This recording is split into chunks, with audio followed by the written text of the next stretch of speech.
My name is Melody. I'm currently a project consultant in ARA, a bachelor degree in science, majoring in environmental science from the University of Hong Kong. And I also had a master's degree, which is more related to engineering. That is the Intelligent Building Technology and Management from the University of Science and Technology. I'm the charter member of CIWEM, and I also hold the qualifications of charter engineer and charter environmentalist. My role as a project consultant in Arab is more related to sustainable building design. I'm helping projects to identify their sustainability goals, establish their framework, and involve in building design, trying to implement different sustainability features. And also I will help clients to achieve different green building certification, for example, LEED, BREEAM, and in Hong Kong is more on BEAM+. I will qualify myself as in working in the industry that is built environment, and this is my 7th year in the industry. I think I had changed my job twice in my earlier career, but they are still in the same industry that is related to built environment. But I would regard myself, I had a massive change or big change from environmental science field to a more engineering related field. And back to the time when I was graduated, why I would become in the built environment industry, that is the main point. Because at the time when I was graduated, actually I would like to become a consultant in EIA, that is environmental impact assessment, because I knew nothing about green building. I don't know there are so many choices in the environmental industry. I just know that some of my senior classmates, once they graduated, they could be like sustainability officer, EIA consultant, or be an officer in the green groups.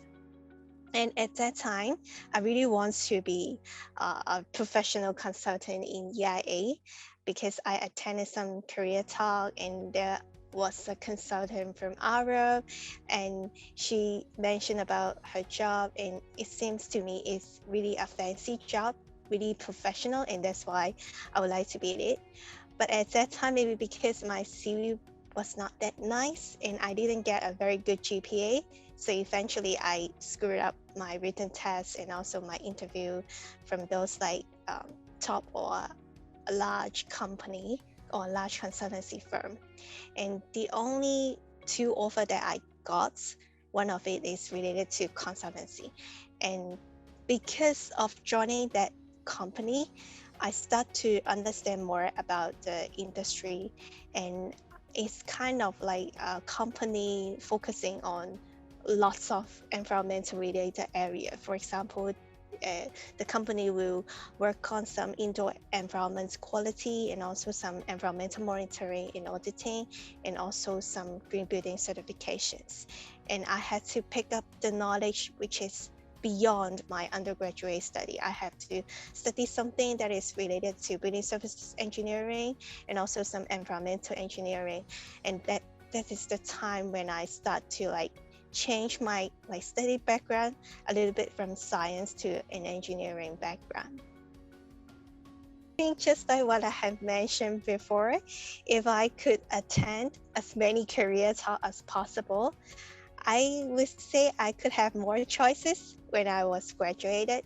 And also it's all related to the horizon. That means how you know about the environmental industry. Because I think I wish I could know. I shouldn't like so confined to just one area, because I was so frustrated and depressed at that time. I could not get to the top class consultancy firm. And there is actually so many choices in the industry, like ESG reporting, sustainability or CSR officer, not just EIA, and there are also like sustainable building design, etc. And I also feel so lucky and thankful that my first job, it provided me a different working opportunities to understand more about environment. And also at the same time, it's not just about environmental science, but more it could be to the field like related to engineering. and so that I could finally like identify the area that I'm interested in.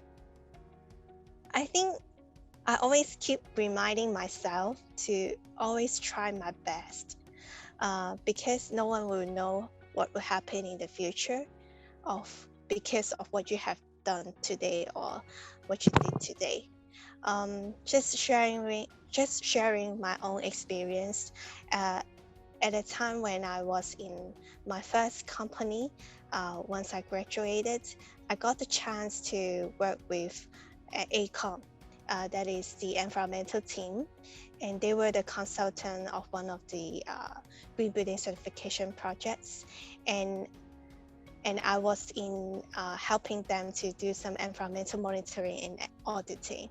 And one day I received a call from ACOM because there was a vacancy in their team, and thought that my previous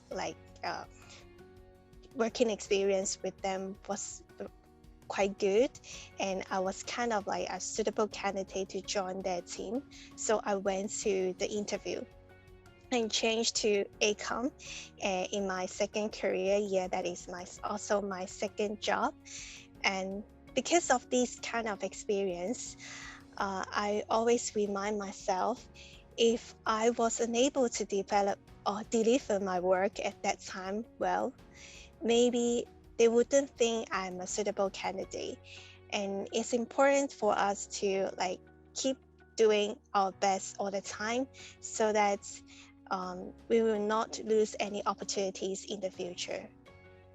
It is kind of flop or fail, but at the time when I joined ARA, this is the first time I met so many professionals, because it was a very big group or sustainable building design group in ARA, and all the people inside ARA equipped with different skill sets. And because I was trained in other companies before, and I felt like I'm always the one who left behind at the very beginning. I did not have the skill set they have compared to the people who had a similar year of experience as mine. And the people surrounding me were always so well trained and talented, and I'm kind of like depressed or lost my confidence at the very beginning when I joined ARA. And but eventually I tuned my mindset later on, and because it's kind of like easy to get lost when it's compared to the others or compared with the others. So okay, I tell myself, if I want to make a change, I don't want to be like that, to be the one who left behind. What can I do?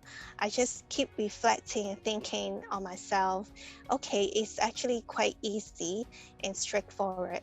If I don't want to be someone who left behind, maybe I need to work harder. That's why I try to spend more time on my work and develop different skill sets in order to like catch up with the pace of the other people. And like sometimes like compare with the others is kind of like torturing, because it may be a kind of like too stressful to one person, but at the same time it's kind of like momentum for keeping me to work so hard throughout the career journey. I think it's to all the people who are currently in their early career life, and that is, life is always surprising and nobody could stay with you forever. What I mean is, we have to try to be independent as possible, because at the time when I joined the first company, when I was graduated, my senior or the line manager left me after 5 months. That means after that, I don't have any senior to follow, and everything I have to do on my own, and I have to make decision on myself, and I had to attend meeting on myself, and also all the things that I learned is actually from Google. No one guiding me through the first job after my senior left. The entire journey was so painful, to be honest, because if there are a senior to guide you through the way, it's kind of like easier for us to make less mistake. But at the same time, maybe because of all these like painful experience, I keep on thinking and learn from the mistake and make progress.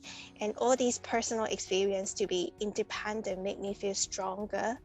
And at the same time, I also treasure the people who work with me together, because it's kind of luck to meet somebody and learn from somebody. And that's why at the same time I cannot be like too rely on them, because I will eventually may lose them one day in the future. And that's why I have to get prepared myself to be independent. My approach to challenges haven't changed too much. It stayed always the same. I just want to share my own experience again, that I tried it the skills to face the challenge many times, and every time it arrives to the same conclusion, that is, the outcome of facing a challenge is always better than what you had imagined. And that's why it's important to just do it. For example, when I face a kind of like ad hoc presentation suddenly that my senior told me to do it, at the very beginning, I just feel like, oh, that is too nervous to me, and I don't have enough time to prepare. Maybe I should tell my senior, or I should escape from this presentation. At the time when I'm struggling, like how to tell my senior, and it seems that there is another me like telling, hey, what's up with you? What if you continue to like take up this challenge? What would happen at last? And I cannot like find the final like answer other than just screwing the entire presentation. And to me, like, giving up is always easy, but what if you tried it? It may not be that worse eventually. And just like the presentation, finally I made it, and the client was actually satisfied it. And that's why I think the way of handling challenge is kind of like, just face the challenge, just do with it.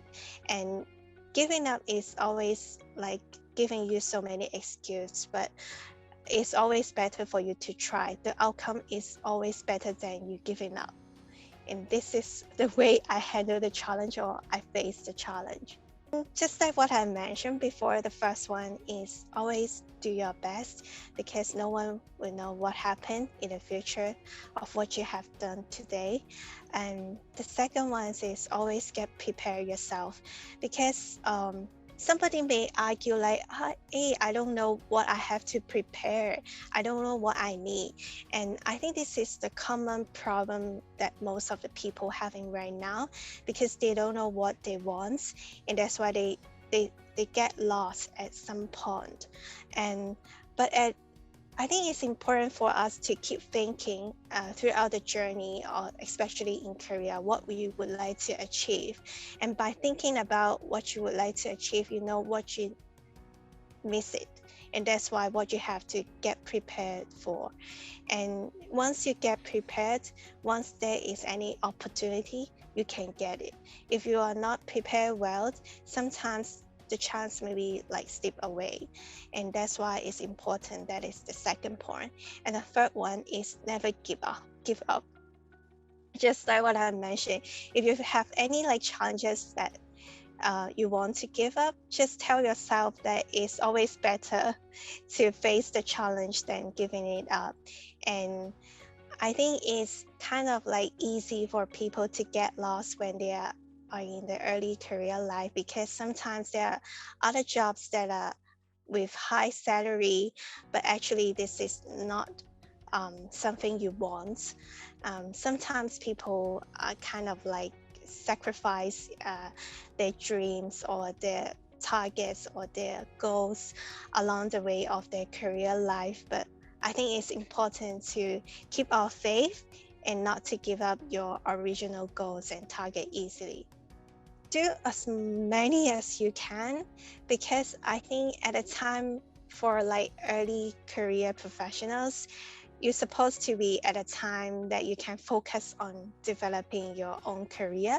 You don't have to concern any of the other things like family, babies, etc. That is the golden time for you to acquire knowledge.